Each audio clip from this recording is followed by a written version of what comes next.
Hey, this is The Hard Truth with Tony Shaffer, powered by 6 Hour Never Settle. On a personal note, I've always got a cig right by me, just so you know. Always. And in combat, too. So, we are on the America Out Loud Talk Radio Network, also available on the America Out Loud Podcast Network. Check us out. Project Sentinel, our parent organization, and London Center for Policy Research, our other parent organization, at projectsentinel.net and londoncenter.org. And we're on Facebook, Rumble, YouTube, Twitter, and all the other social media outlets. So without further ado, my guest today on The Hard Truth is Congressman Ken Buck. Ken is from the 4th District of Colorado. He sits on a couple of very important committees, Committee on the Judiciary and Committee on Foreign Affairs. And he's here to talk about technology, information, and how important it is. So, Congressman Buck, Ken, welcome to The Hard Truth. Good to be with you, Tony. So, one of the things that we spoke a little bit about in our pre-interview is the fact that I ran the first undercover cyber unit for DoD back in the late 90s. And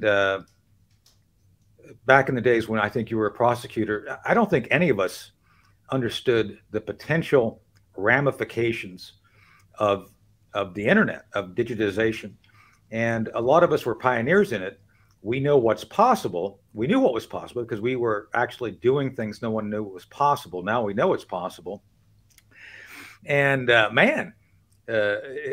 technology, like the Second Amendment and the gun, technology is completely ambivalent to the user.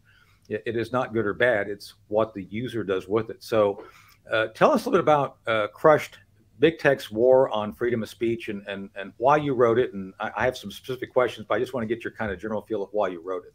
Sure. Well, thanks, Tony, for having me. I have to tell you, this is not a hard truth. This is a really simple truth. The big tech companies are using their monopoly status to discriminate against conservative viewpoints. Mm-hmm. And they do it in a way that a lot of us don't understand and don't know, but they use algorithms to cheat. They use algorithms to make sure the playing field isn't level. And they also are sometimes very blatant about it.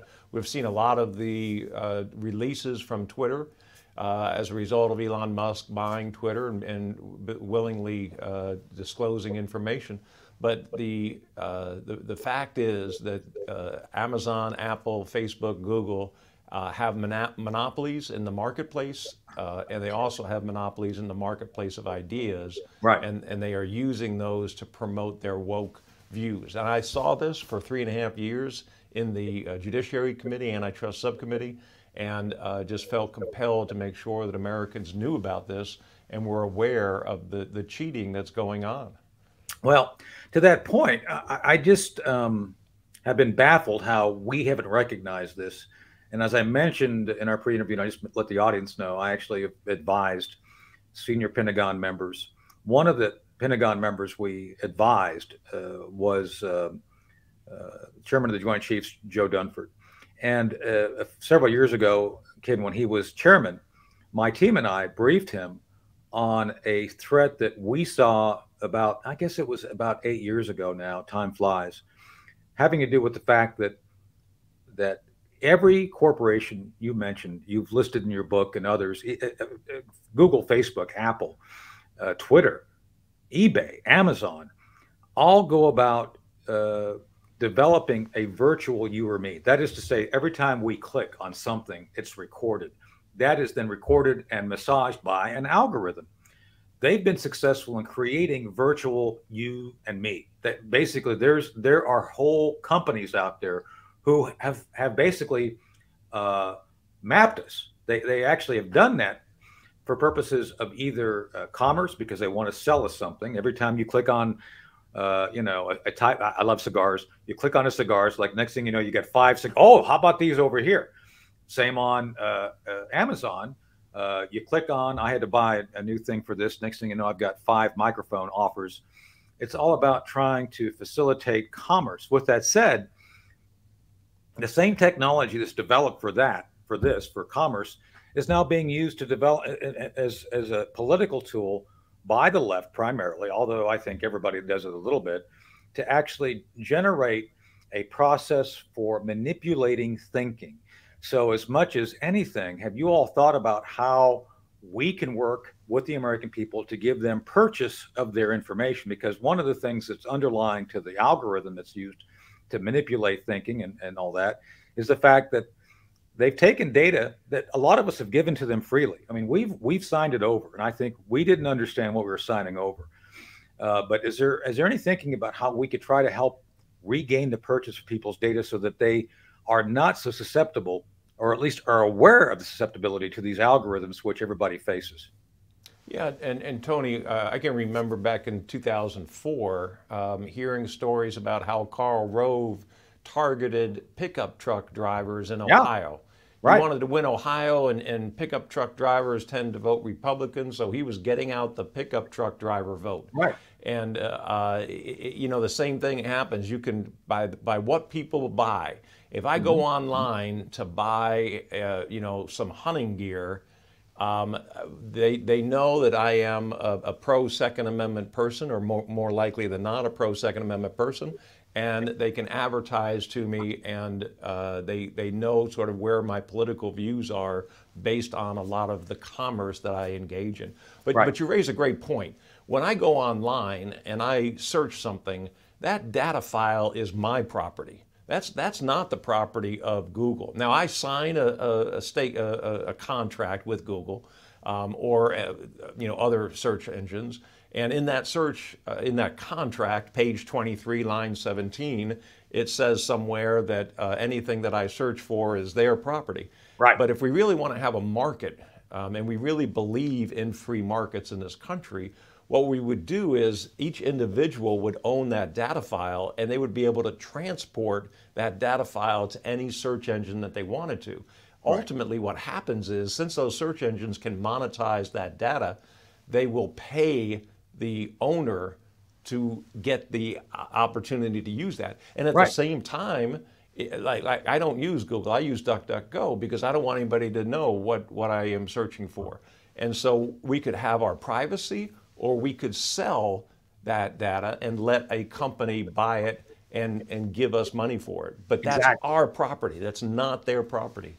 So we'd like to work with you on that as Project Sentinel, because we believe the founding fathers would feel exactly like you. It's like, yeah, this is my work product. I've done this, and yet you're the one selling it. And as an extension of this, Ken, I don't want to get you in trouble, because I do get people in trouble just saying it's kind of my superpower. But have you thought about talking to Congresswoman Ocasio-Cortez about the fact that Google, using people's data, has made billions, and they're not sharing that money? Have you thought about just saying, hey, go over there and look at Google if you want to go over there? I mean, why is it people like her don't go actually after the fact that I think people have just given up purchase, and literally Google has made billions off of our data? How come the socialists in Congress don't go after them for money? Just asking. Oh, Tony, let me tell you something. The socialists are on board with this more than the capitalists are on board with this. And it is so disturbing to me. The biggest proponents of this legislation, and this is going to shock some of your audience, are the progressives in Congress. Now, they do it for different reasons. They think that big is bad. They think that people that have a whole lot of money are evil, and so they want to attack those folks. I do it because I believe in competition. I believe in a free market. I believe in making sure that people own their own property and they don't give it up for free if it has some value. So we do it for different reasons, but these antitrust bills received much more Democrat support, and including AOC, than they received Republican conservative support. And it's too bad, because the conservatives all along have been in favor of competition, in favor of you know, you look at the 1996 Telecommunications Act. We would not have cell phones that we have today if it were not for that Telecommunications Act. We would still be calling on landlines. A lot of your audience doesn't even know what a landline is, but we would be calling on landlines if it wasn't for Congress stepping in and saying, we need competition in this marketplace. I know, it's interesting, because you and I are not too far apart in age. The rotary phones that we had as, kids growing up, and Ma Bell and everything else, it's a completely different world. And people don't understand, Ken, this like, yeah, you just couldn't reach out and call someone. You had to like, oh, I'm going to be at Aunt Connie's house, and you can call me there. You know, and it's just so much different. And to your point, I think there's been some really wise decisions made regarding deregulation. And let's jump into that real quick on the deregulation issue. So, as part of my show prep this morning, I watched you at a conference talking about how there was indeed bipartisan support on a lot of the stuff you're talking about, to include deregulation. But a certain Nancy Pelosi basically wouldn't bring it to the House to a vote. And one question about that, just real quick. Is it okay for a Speaker of the House to have flying monkeys as part of her caucus? I'm just asking for friends. Well, it's not. By the way, that's a joke for those listening. But more seriously, Ken, is it okay for someone who's a Speaker of the House to literally sandbag something that has bipartisan support, like your effort with the Democrats? Well, let me go one step further. It's what happened here is Nancy Pelosi's husband invested in a lot of these tech companies right before the hearing that we had in the Judiciary Committee. We passed 6 bills in June of 2021, 6 antitrust bills. We had support in the Senate for those 6 bills, again, bipartisan support. And about a week after those bills passed, the number 2 in the House, Steny Hoyer, went on TV and said, these bills aren't ready for prime time. They're not ready to come to the floor. The price of those stocks went up dramatically, and then Nancy Pelosi's husband sold. He made a few million dollars on the sale of those stocks. Right. And we have since tried to pass legislation, I'm pretty sure it will pass in a Republican Congress, that says that a member or their spouse or their immediate family cannot buy individual stocks. You can buy mutual funds, you can invest in pension funds, but you can't buy individual stocks. And it's because of this really appearance of conflict that we're trying to do this. I don't think there was an appearance. It was a conflict. And I think that's where you're far too kind, Congressman, for, I know you have to be diplomatic, but I don't have to be. And I think that's where it's very clear that the reason she would not do the right thing is because she personally and her family was profiting. And obviously, I think that is something you guys are working on changing. Well, let's move on to that very issue regarding big tech and where this is all going. The amount of money the big tech has available to it is just, I don't know how to describe it. There's certain folks right now trying to fight back. And that, of course, is Elon Musk and a lot of the Twitter issue. And I don't know if you knew this. I was suspended for a year, Ken, because I was trolling Ray Epps. I actually got Ray to respond, and literally within less than an hour of my trolling him, I was suspended. I was permanently suspended. But I'm back now, thank goodness. But I'm just saying that it was very clear, because I'm going to circle the square here back to the 6th January thing. It was very clear that they did not want certain things highlighted a year ago because of the narrative that they were creating. And it seems to me, especially within the context of what just happened with Tucker Carlson and Speaker McCarthy giving the videos out, that big tech is not happy because big tech signed aboard for the whole insurrection thing on 6th January. And now right now, even now, there's an effort to dispute that, it was mostly peaceful and people just were wandering around as tourists. And I've been in the Capitol quite a bit. I've been to Rayburn. People who don't go there don't understand the rules of how to get in and walk around. So when those people were let in, I think they had the presumption it's like if they're being escorted by an officer, that it's not insurrection, it's tourism. So what do you make of this, even now, big tech trying to defend the left's equities regarding the 6th January hearings? Well, it's clearly a narrative that they want to promote, and it's a dangerous narrative, frankly. Every time I go on TV with a left-leaning person, host, they use the word insurrection, and I correct them. There was no insurrection. That's right. And by the way, if you're going to have an insurrection, you don't aim at the Congress, you aim at the White House. Exactly. I've said this. The insurrection, you take the president out, and I'm not trying to school No, no, people you're on right. how to You're conduct an simply insurrection. clear. Yeah. But what they did was wrong. Let me tell you, there were a lot of people that were in the Capitol, and they were peaceful, and they walked around, and they were curious. But there's also some people that went into the Capitol. I was sitting on the House floor about 15 feet away from me. Somebody broke the windows trying to get into the House floor, trying to disrupt a House proceeding. That's absolutely wrong. Right. And those people should be punished and have been punished. Now, there are other people that have been punished that I don't believe should have been punished because they came into the Capitol. The police officers are standing at the doors. They walked by them. Nobody told them you can't come in, but they did. Now, what happened was they didn't want to have a hostage situation in the Capitol. They didn't know whether these people had weapons or not when they came into the Capitol. Right. So the police officers were there to make sure that all the members were out of the Capitol.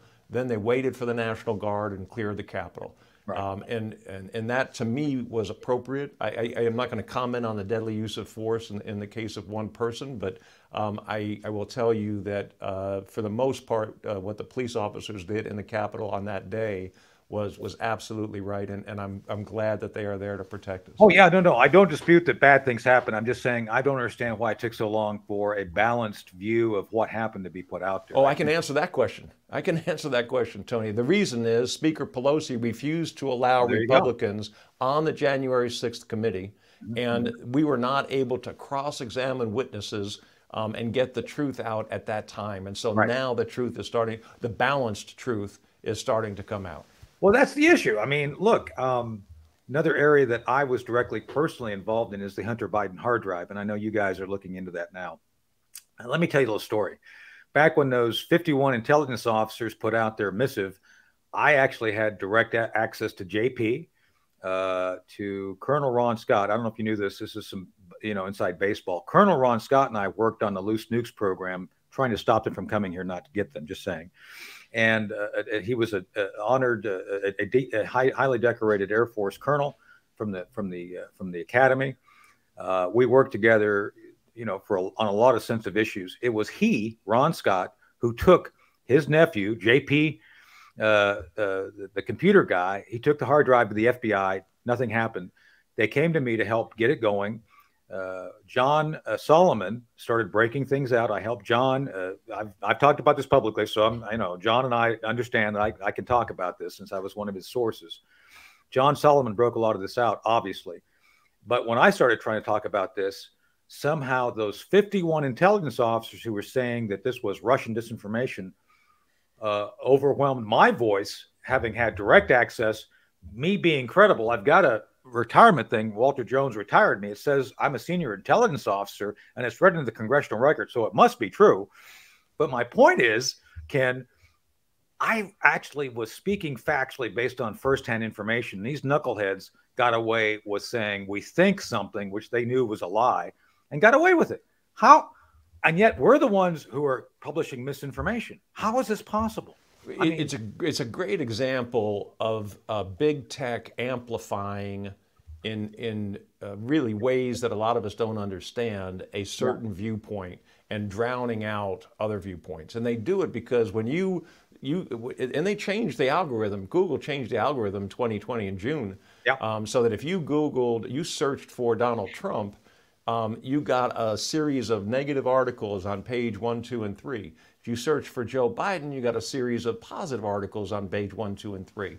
Right. And so people looking at that, and especially the people that just wake up in October and try to figure out who they want to vote for, they conduct a search and they decide, oh my goodness, Donald Trump is a scary person.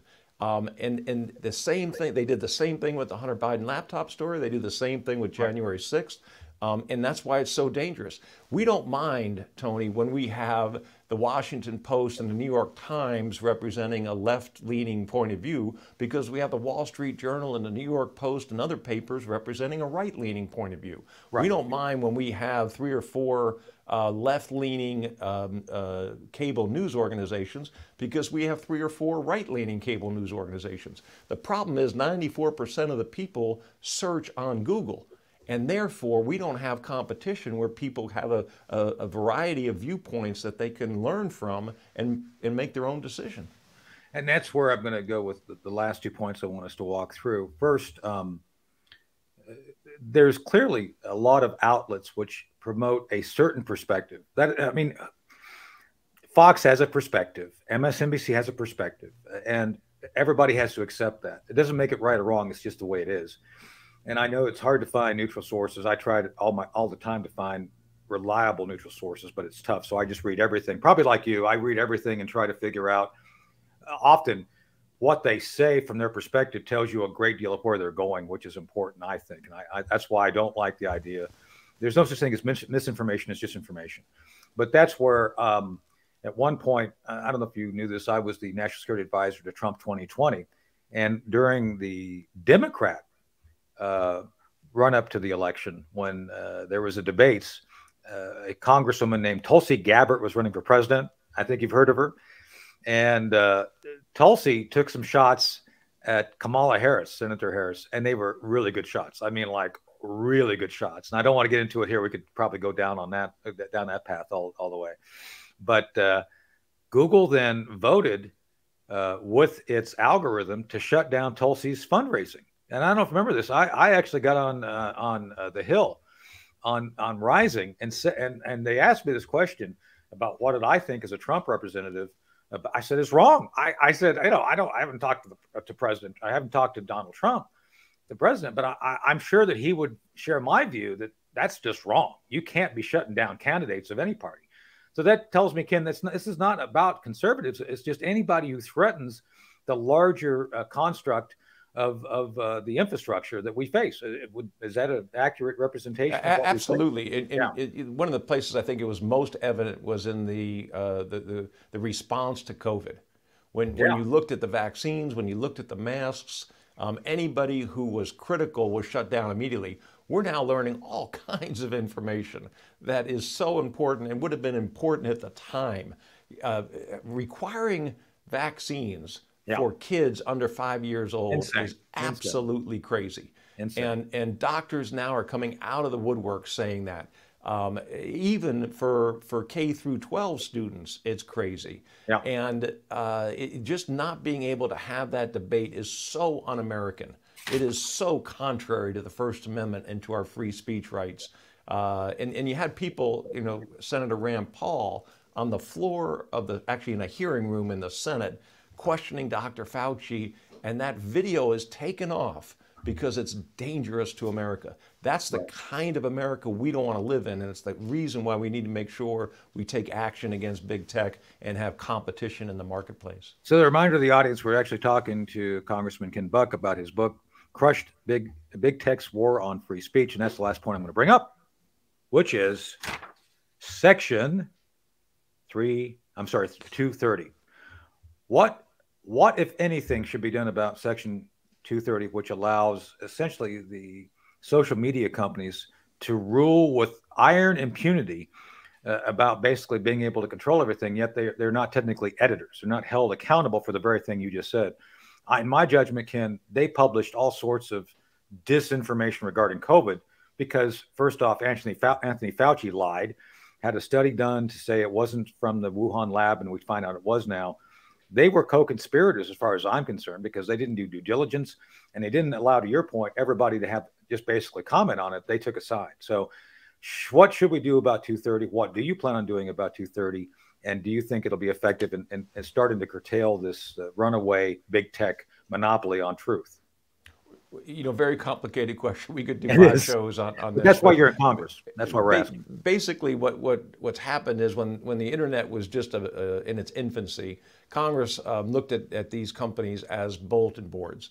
And if somebody puts something on a bulletin board, you shouldn't hold the bulletin board company responsible. Yeah. And so Congress gave these companies immunity. And then they put in a phrase that said otherwise objectionable. You can't sue these companies if it's dangerous but otherwise objectionable. And so they used otherwise objectionable to protect the transgender movement, to protect the COVID response. And what has to happen is we have to delete those words otherwise objectionable and we have to really tighten to the definition for this immunity, or do away with 230 altogether. And that's a debate that we've got to have after we hold hearings and really listen to the experts. So that, boy howdy, and please feel free to call me as a witness, since I was a guy who actually created a lot of this stuff. You might, Ken, you probably know Louis Gohmert. Louis and I are friends, and Louis yelled at me one day, says, "What the heck were you thinking creating all these technologies back in the day?" It's like, we were just doing this to defend the country. We had no idea that some of this stuff would be turned back on the American people. So God bless you, Ken, for helping fix and clean up the mess I helped make. Just saying, it's good. It's good that you're out there doing a hard job of cleaning up. So God bless you. And again, we're here today talking about Crushed, Big Tech's War on Free Speech by Congressman Ken Buck. Ken, thank you for coming on. I hope you'll come back again and talk more about this with us, and talk about some of the other things that we're going to be talking about in the future, energy and things like that. So I look forward to it, Tony. Thanks for having me today. Thank you, sir. And it's been an honor to meet you virtually and talk to you about these things, which really will make a huge effect in 2024, especially regarding the next presidential election. So thank you. Great. Hey, welcome back. Part 2 of The Hard Truth with Tony Shaffer, powered by Sig Sauer. Never settle. I've always got a Sig within a foot or two of me, maybe inches, but it's always ready. And that's what I used in combat. And I had a choice of what I carried in combat, and I carried a Sig.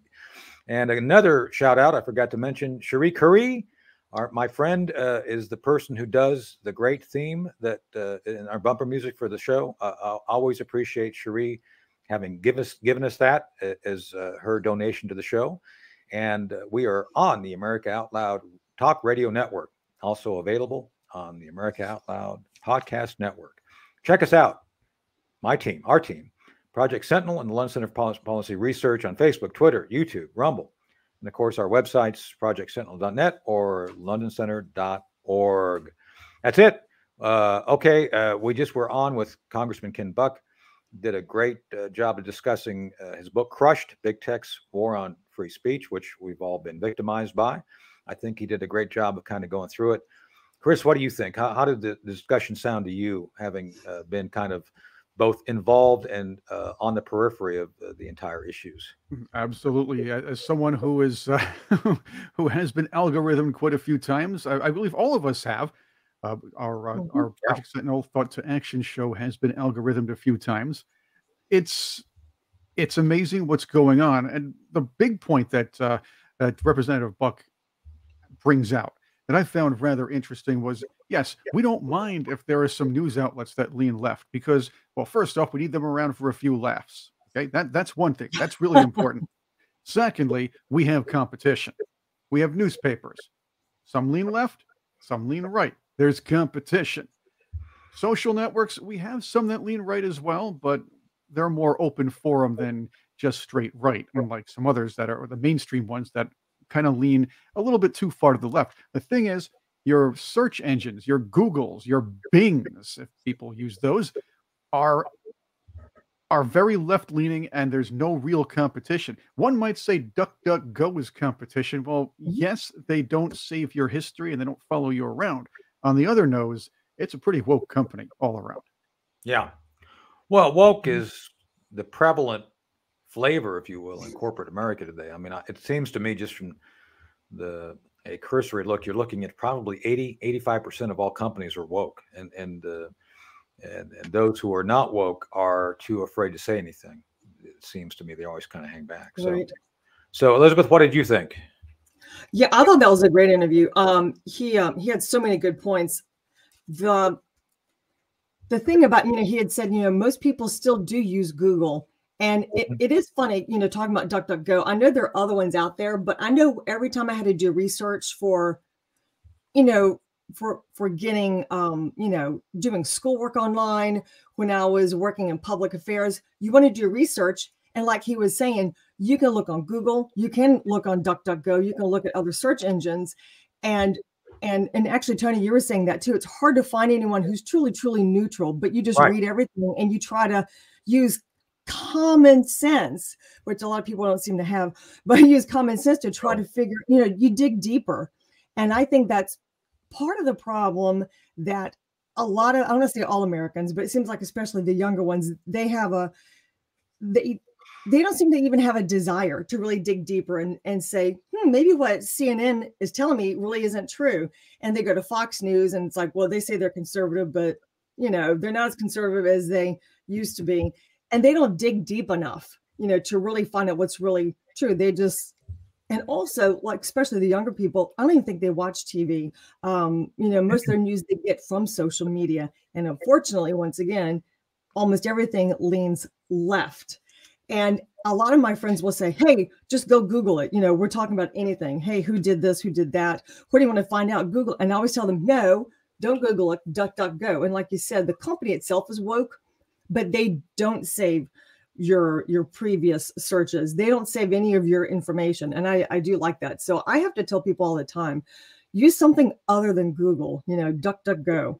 DuckDuckGo. And it's like, I've never heard of that. Well, look it up, DuckDuckGo. Right. Well, one of the things though that I'm still concerned about, and I did bring up to Congressman Buck, is the idea that each of us have avatars out there that are created for purposes of commerce, of politics, or of purpose relating to getting you to do or say something that you may not otherwise do. And it's interesting that we've talked about this. I mentioned we actually briefed the chairman of the Joint Chiefs on this a few years ago. What I failed to mention is that they didn't know what to do. It's like, okay. And to me, well, no, I mean, it's kind of like, how do you not know? You've got people out there making copies of us. It's not like invasion of the body snatchers where they're going to, come and kill you and take your place. But the next worst thing, which is them being able to basically torture you virtually and manipulate you virtually by having these algorithms. So why is it no one's willing to take on? I mean, it seems like Congressman Buck's going to be able to take this on, but why is it that no one has been willing to look at this? Because it's something that clearly we all suffer from. I mean, we've just acknowledged the fact that big tech will target us because algorithmically we fit a certain profile. So here's the problem.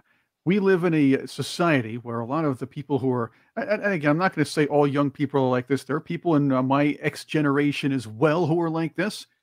The idea is you go on Google, you go on whatever YouTube or what do the kids watch these days? They go on Yo Gabba Gabba.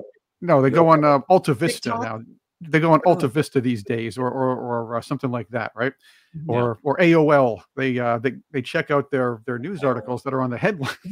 That's what the kids go on. AOL anymore? They see the headlines, and all of a sudden, that's the news. Because hey, why click through and read the whole thing? If you do, you read a couple of lines. Secondly, Lazy.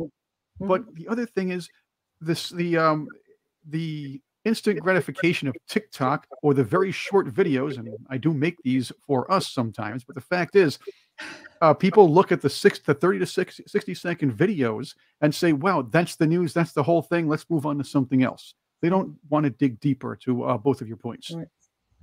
Yep. That's a problem. But why bother? Look, again, Tony, you said it back in the day. We'd have to make sure we have to set meetings up. We'd have to make sure everybody's at a place at a certain time because we didn't have cell phones to call each other rather quickly. We had to. Oh, right. But you guys aren't looking at my point as directly as I'd like, and I think the congressman gets it, but I don't think he knows what to do either. Again, they're making copies of you and me. There are at eBay as we speak this very moment. At eBay in their database, there's a virtual you or me. They own the data that they've obtained from us, and I think that should be our data. I think we should have a right. This may be something we should look at. Is that you have the right to your, Chris? If someone took your picture and they tried to use it as part of a Marvel movie, would that be legal? No, it depends, because if it was a news picture, it's a long story. But yes, they really can't use a private picture of my own. Oh, they cannot. Yeah, no. If no, all of a sudden they're putting your face as Tony Stark's partner and making you a major character virtually through whatever technology, you're going to get a lot of money out of that, aren't you? I should, but the fact is, I should, wouldn't blame them for doing so. I wouldn't blame them. Hey, you know what? I'd want me there too. But I'm just saying, if all of a sudden you saw in some movie somewhere, big movie, that they profited off your image, you're going to get paid for that one way or another, right? in real life, or in essence, one should be. I understand where you're coming from on this, though. Well, that's what I'm saying, because the Right. same thing should be the same with data. It's like, simply because they don't see you, Right. Doesn't mean that they're not using your likeness. And that's the key, Mhm. your likeness, right? That's what you can sue people over, your likeness. If they use your likeness for purposes of promoting, and I've seen this a number of times where these senior citizen pictures, not that I'm a senior citizen, but I am basically, these pictures show up in some ad, and some notable thing, and next thing you know, it's like, hey, that's my picture. I didn't concede to that. And next thing you know, the guy's Right. won $1 million. I have one for you. There's a friend of mine who's an author. Yeah. We used to do a lot of work booking guests, and she was a PR person at the time. She's an author. She's done very well. But apparently her wedding photo was she's Asian, Yeah. and she married a Caucasian fellow. Yeah. Her wedding announcement photo was used in an article about interracial marriages. Well, there you go. And It can be- she never gave permission. It was Wow. taken from I don't remember which publication it was, and I won't say it because I don't know it. But she was really angry, and she got them to take it down. Oh, good for her. Did they Right. offer her money first or not? Because I mean, that's an option too. That I don't know, but the fact is, she was very upset about them using it, especially in an article that was politicizing, apparently politicizing, from what I Well, there you understand. go. But again, interracial marriages. she had the right to her image, or Right. the image. Right. Right. She That's my fought. She fought. You can do That's that. my But, point. right. And so we can acknowledge, I think, here that everything we've done, even though we may have clicked through and clicked on a box saying you use my data, it's still your data. It shouldn't be something that people can fool you into giving up. It's like, oh yeah, we just want you to, say yes to everything we're doing. I think people have been buffaloed into not understanding how important their data is, because again, Google has made Yes. billions off of data. So Mhm. That they Yeah, have. I think that is a key point. A lot of people don't understand what it is they're giving up. It's like, oh, this Right. is great. I love using social media. And yeah, not all younger people are, or that. Well, they're growing up with it now. But They're it's growing up with sad. it now. Right. But the thing is Yeah. now, And I they don't know what understand. a landline is. Right. But I understand the commerce end of it. I understand what they're trying to do as far as selling us something, but Mhm. still, that's our information. And a lot of the times they do get the algorithms wrong. And that's Mhm. another issue altogether. But the thing is, that's our data, and it's private. And what happened to the right of privacy in America? That's another thing that's been stepped on. This is where Yeah. and a lot of this debate over Section 230, and a lot of the debate over allowing internet companies to use this or that for A, commerce, because there is a right to commerce, and for B, privacy, or against privacy, there's a right to privacy. So there are a lot of rights kind of entangled with each other when it comes to fighting this. This is what makes the whole thing complicated. But my point Yeah. ultimately, and I'm glad you guys acknowledged my point, which is, why you're here, just to acknowledge my point. Oh yeah. But That's why we're beyond here. that, no, beyond that, and I didn't get to this with the congressman either, is what about foreign intelligence? What about then if China Oh, yeah. decides, oh, we want access to all of these avatars, and then they start gaining access because, hey, I'm sure Google will sell a copy of Chris Cordani for, what, $1 million? What do you think? Well, how much would you cost how much would the Chinese pay for you, Chris? The virtual you, not that we're going to sell you down the river or anything, but how much would they pay for you? If they have any business savvy at all, it would be about 25 cents. However, they might pay a little bit Aw. more. Oh, the truth is the truth. get It my hurts. point. Hey. My point is Yeah. that they have. I mean, look, they did the Chinese, the PRC did the OPM hack. They actually hacked into the U.S. databases regarding security clearances, so they got that data. Why would they not pay Google, Amazon, eBay, Twitter? Why would they not just pay to get that back end data of all the users and then do a mashup of all the information so that they can actually take a virtual you, Chris or Elizabeth, and manipulate you for purposes of getting you to do or say things that are not in your interest regarding the United States being an adversary of China? What do you think they wouldn't do that? Let's take I this should as get at another least example. 50% of that profit, whatever it is. Well, let's take this as another example. Tony, I'm just you're more of kidding. a public figure than we are. They'd be wasting their time if they took my face and did it. But the fact is, they could take your face, Mhm. take this footage, and make you sound like you're saying something else using your voice with something called deep fakes. That's another thing that these companies or a lot of tech companies Right. can do. Right. This is the next stage, yeah. and this is going to be horrible. It's going to, it can confuse people. The big tech companies, if they're not checked now, if these search engines and other big tech companies are not checked now, they will go ahead and use this as propaganda, or at least there'll be some nefarious types that'll do so. That's right. And just for the record, the pictures of Britney Spears and I naked on the beach are deep fakes. Just saying, it never happened. Okay. If they come out. Sure. If they okay. Gotcha. Good to know. Well, speaking of these supposed companies, to be a joke, man. These jokes are fun. I see. You don't know either way. All I'm saying is this reminds me of Tony's take, one of my Tony's take subjects. So I have to get to that time again. Is it that it's time? that time. It's time for Tony's take. All right. I want to get your take on this, and I believe I heard some of it already. There are hold on, stop. Tony's takes brought to you by Sig Sauer, right? Never settle. I never settle. I never settle. All right. Never settle. That's right. All right. And we're ready to go. That's right. Sig Sauer. Remember, we are, hold on. Tony always has one next to him. We are sponsored by our friends at Sig, Never Settle. And I've always got a weapon close to my side. Always. That's Sig made. Yeah. Keep going. Okay. Back on track.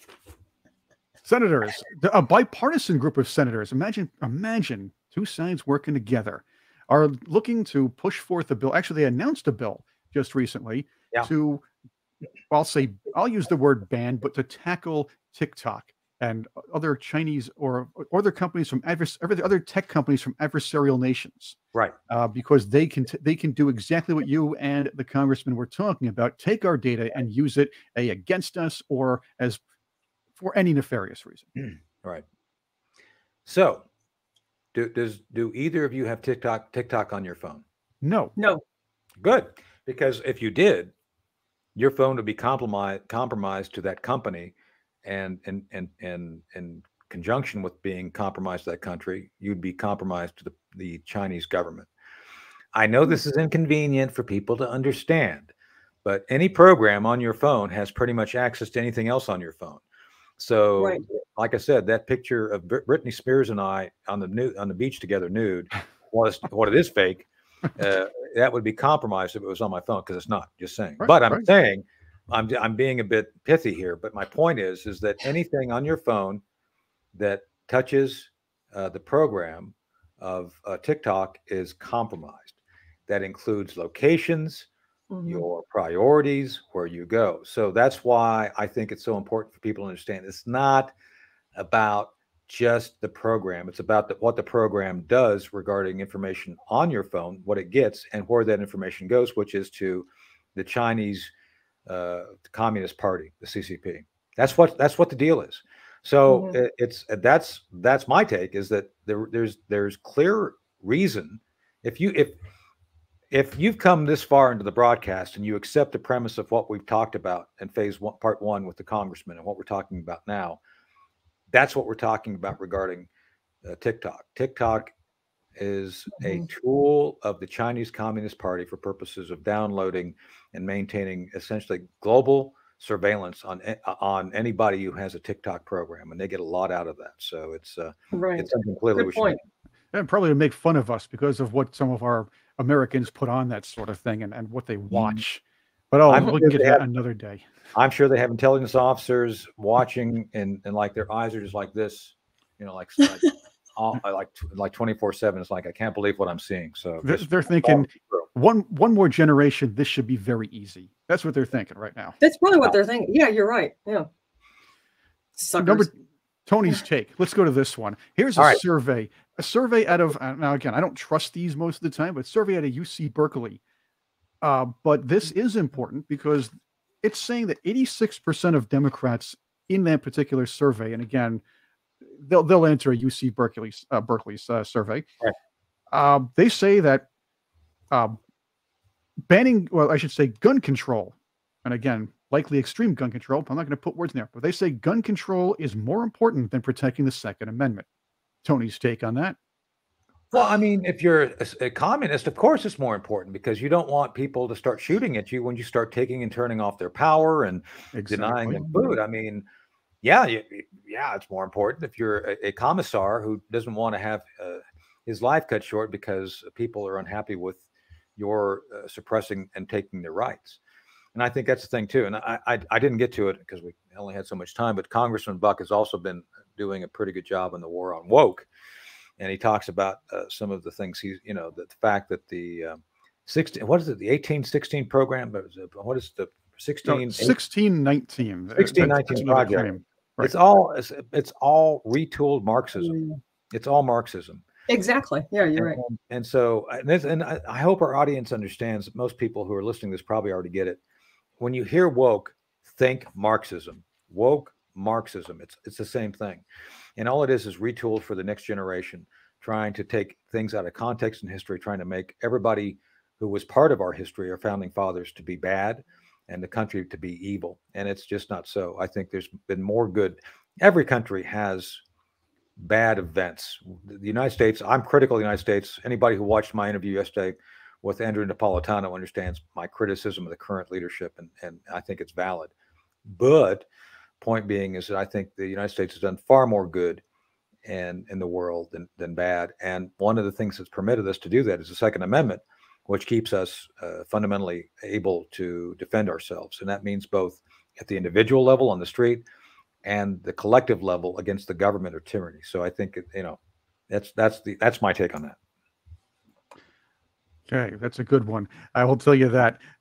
Let's get another Tony's take here, because this is great. These are running. The takes are always good.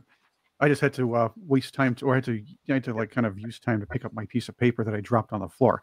Democrats aren't very happy about quite a few things. They're not happy about a lot of things. No, they aren't. One of them is, I'll get to the second one, but one of them is Marianne Williamson decides to run for president. Yes, I know her and I like her. Just saying. She did it before Joe Biden decided whether he was going to run or not. And that was slightly after he tripped on the stairs of on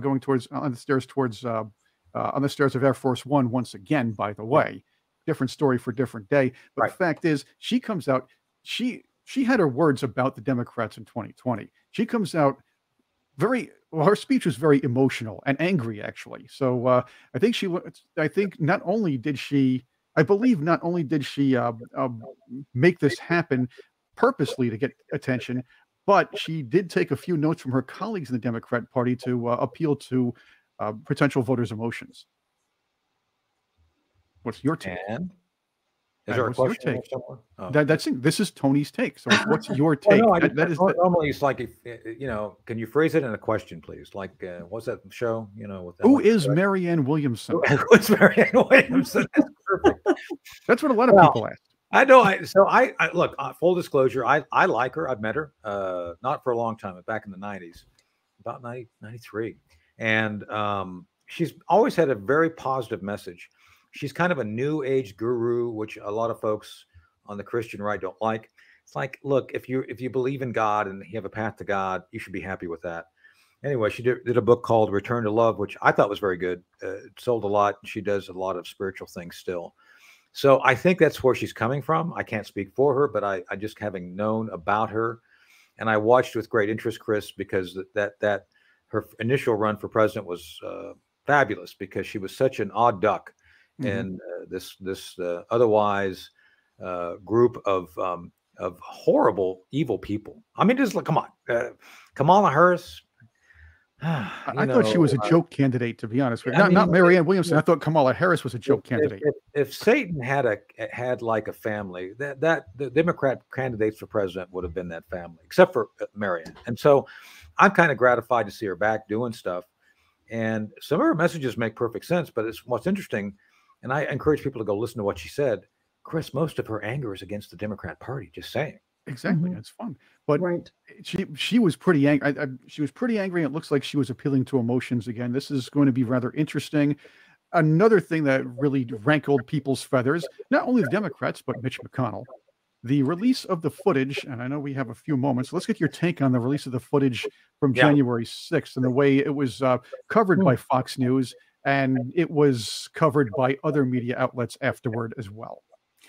So I've commented on this a couple times already at the time of taping, and I don't understand how anybody can be against transparency. If you if you believe somehow that it's in your personal interest to have the government only telling you what the government wants you to know, then there's something really wrong. I mean, you as a citizen should maybe go to Cuba Go somewhere where you can be comfortable being lied to by the government. You know, North Korea. As a matter of fact, Chris, can we put together a fundraiser for people who want to move to North Korea or Cuba? Could we do something like that? A GoFundMe, unless they'll ban you. GoFundMe to say, hey, if you want to leave the country because you want to be, you know, a dupe, a stooge, we'll help you go to a place you can be a dupe and a stooge. But that's the point, is that these people who are against the release are clearly completely devoted and committed to a lie, a fraudulent lie, which is the 6th January issue. And Congressman Buck is the first congressman I've seen for a while who actually identified correctly as like, it wasn't an insurrection. An insurrection would have been made against the White House, which was the sitting government at that point in time on the 6th of January. You can't have an insurrection against a counting exercise.